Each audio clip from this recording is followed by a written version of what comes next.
Ton nom et ton prénom. Kathleen Scarborough, artiste peintre, sculpteur, mosaïste.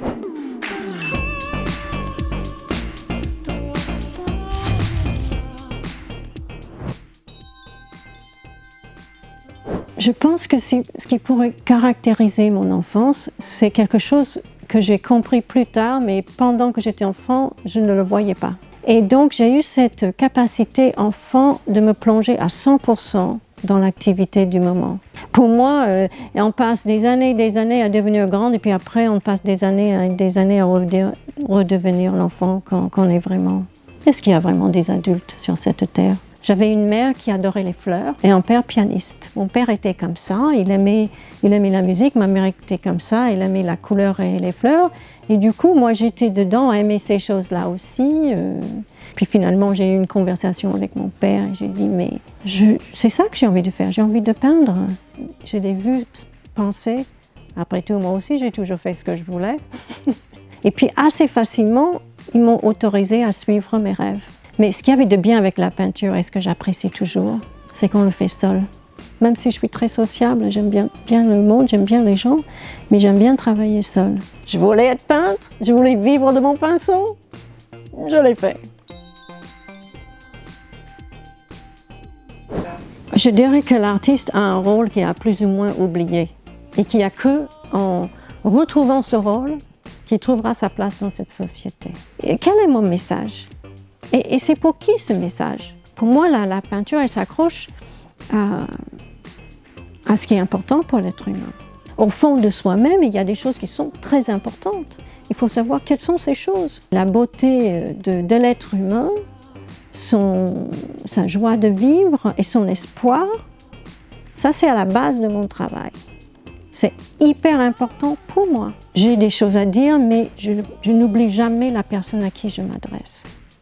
Donc, ce que j'essaie d'exprimer avec les tableaux, c'est d'abord que j'aime l'humanité, que je suis pleine d'espoir, même si on nous donne des mauvaises nouvelles tous les jours, que je trouve que l'univers humain est extrêmement riche et que souvent, cette richesse, nous passons à côté.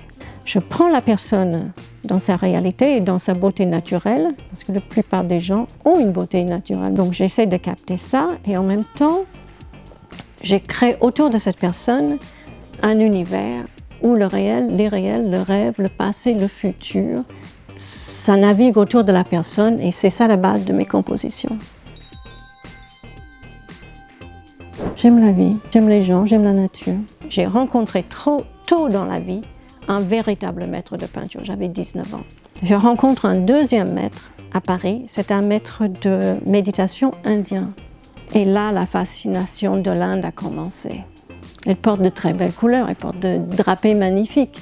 C'est juste par choix en partie esthétique. Ça donne naissance à toute une série de tableaux avec des thèmes qui me touchaient beaucoup.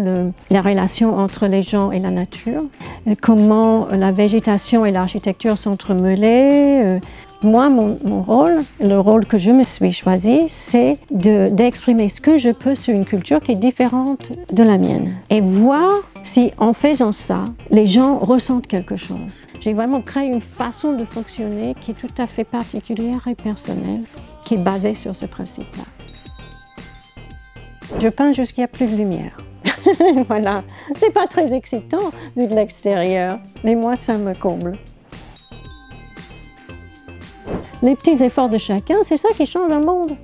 Mais chacun peut donner son énergie dans une direction positive.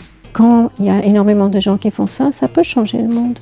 Et si je commets des erreurs, et j'en ferai tous les jours, eh bien, ce n'est pas un tableau qui compte ni deux, c'est tous les tableaux qui font un grand tableau. Une belle dame, c'est quelqu'un qui n'oublie jamais les autres autour d'elle.